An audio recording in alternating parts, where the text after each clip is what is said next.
Hey friends, how are you? So good to see you.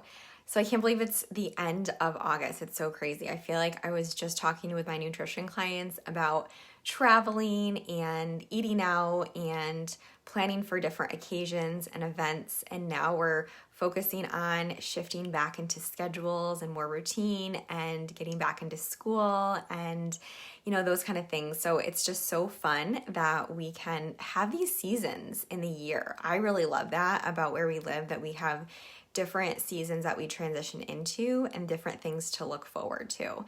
But as we go through this and get back into schedules, right, a lot of things that I see people struggle with is prioritizing their needs, right? So let me know, is this something that you struggle with, prioritizing your needs in the universal to-do list?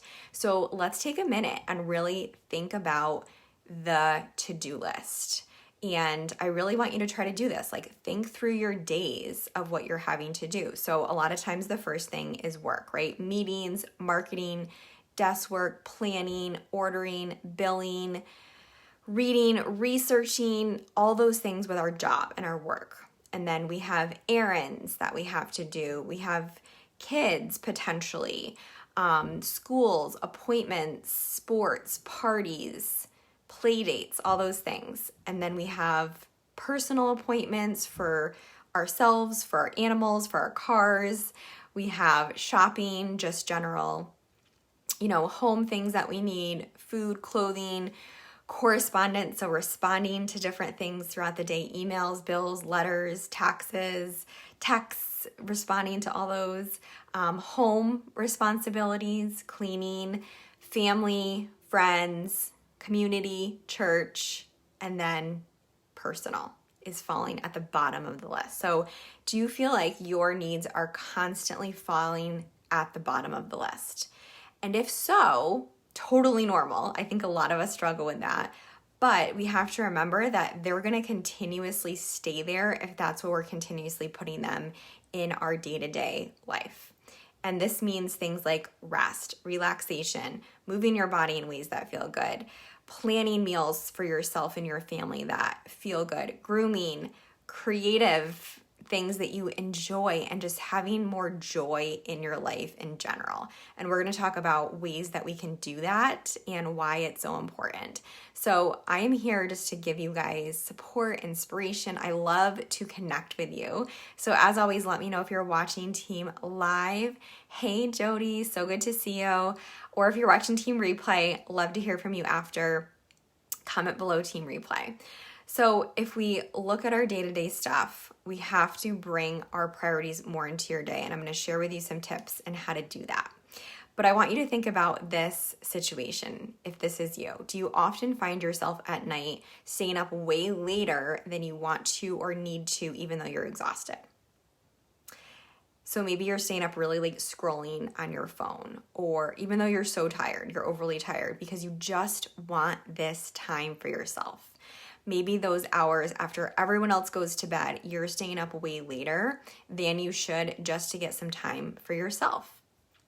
You want to sleep, but you have so little time for yourself to do the things during the day that you actually want to and things that you enjoy, that you stay up way later reclaiming those hours, but you also stay exhausted, right? So you get up and you're tired, and you're maybe skipping breakfast because you don't have time in the morning. Maybe you don't have time to plan your day because you're rushing into your day in the morning. So this can affect a lot of things by staying up later and reclaiming this time. So we're going to talk about ways to do this. But this is called revenge bedtime procrastination. And it's like a psychological phenomenon. So this is something I see so often with people, and it's typically people that are busy parents, caregivers, students, overworked employees, people with poor time management skills over their day in general, people that don't have clear boundaries, that work from home and are just constantly working and don't have that other space in their day of,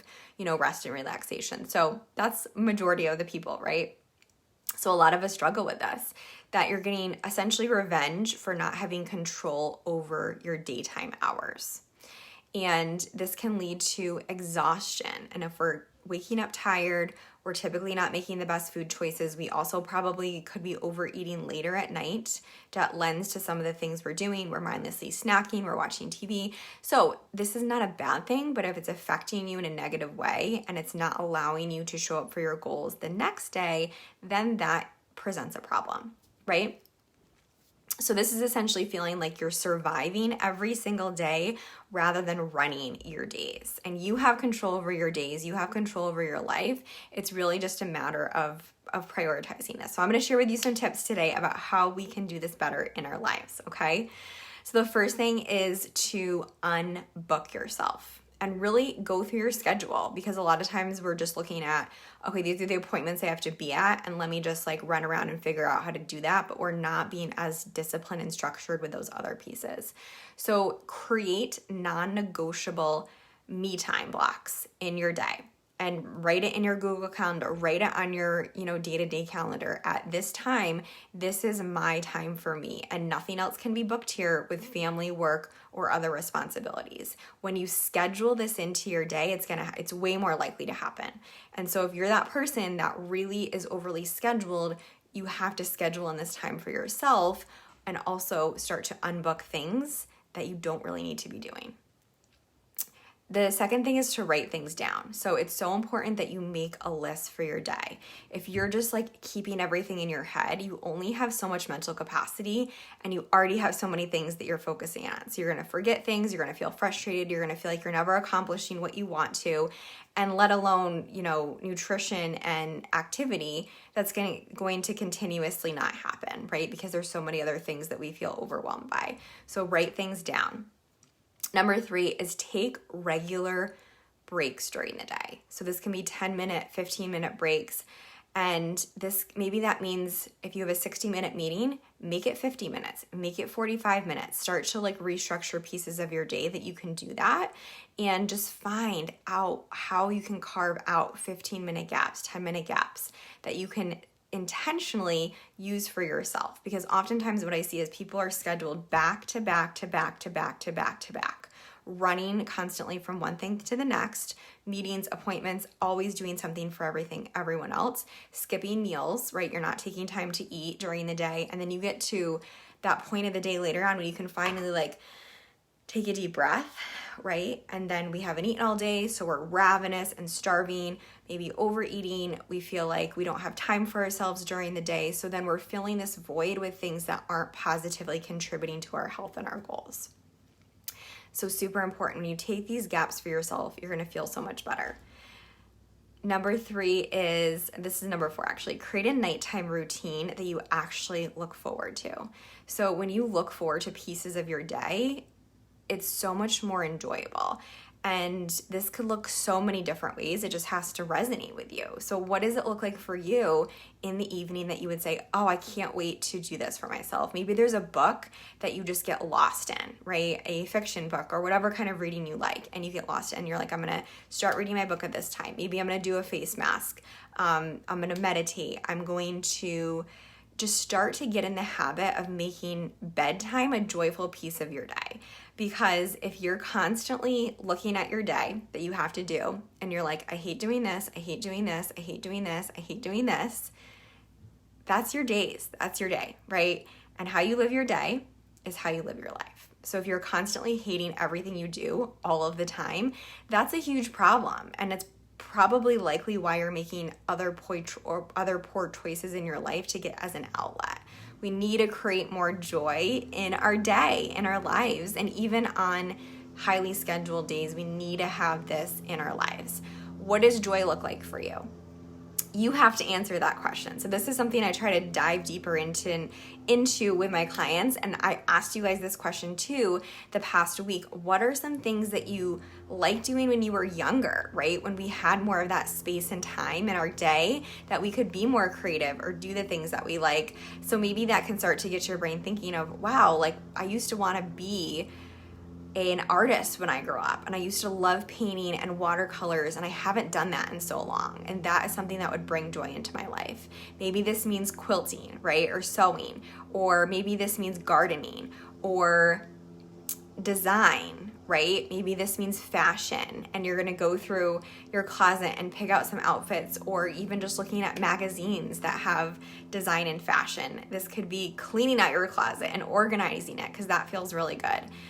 Framing pictures. Maybe you have all these pictures that you love and you can go through the pictures and it brings back memories and joy, and you can frame those and give them as gifts to people.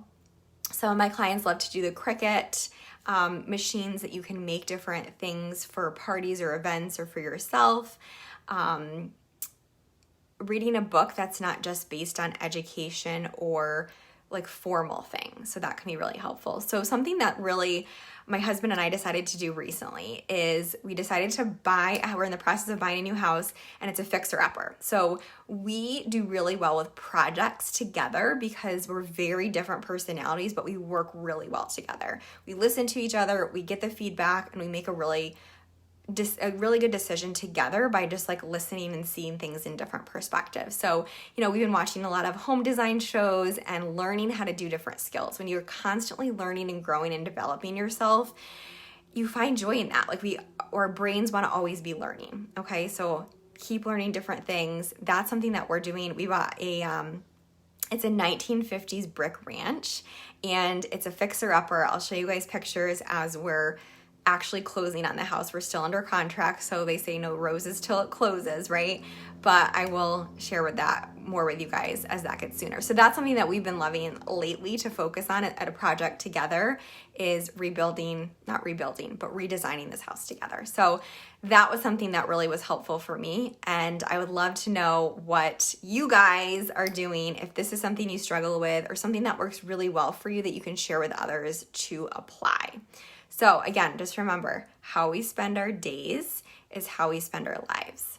And if you're that person who's like, oh my gosh, where did the day go? Where did the year go? And you're wishing your life away because you're constantly trying to get to the weekend or vacation, and you're only looking forward to those things in your life, you're not going to feel fulfilled, right? It's going to be like, wow, where did my life go? So add it into your life now. Add it into your Monday, right? Like add things that you actually enjoy. Delegate things that you don't enjoy. Yes, there's going to be things that we have to do that we don't always enjoy doing. But actually, if you're giving yourself space to do those things in time, you may actually enjoy them more. So like if you actually enjoy cooking, but you don't have time to do it, then you're probably going to dread it, right? But if you dedicate time and carve out time and really give yourself space, you might enjoy that task and it becomes something you look forward to. So just ideas, guys. Hope that was so helpful. Love to connect with you. Have such a good rest of your Monday, and I'll catch you on the flip side.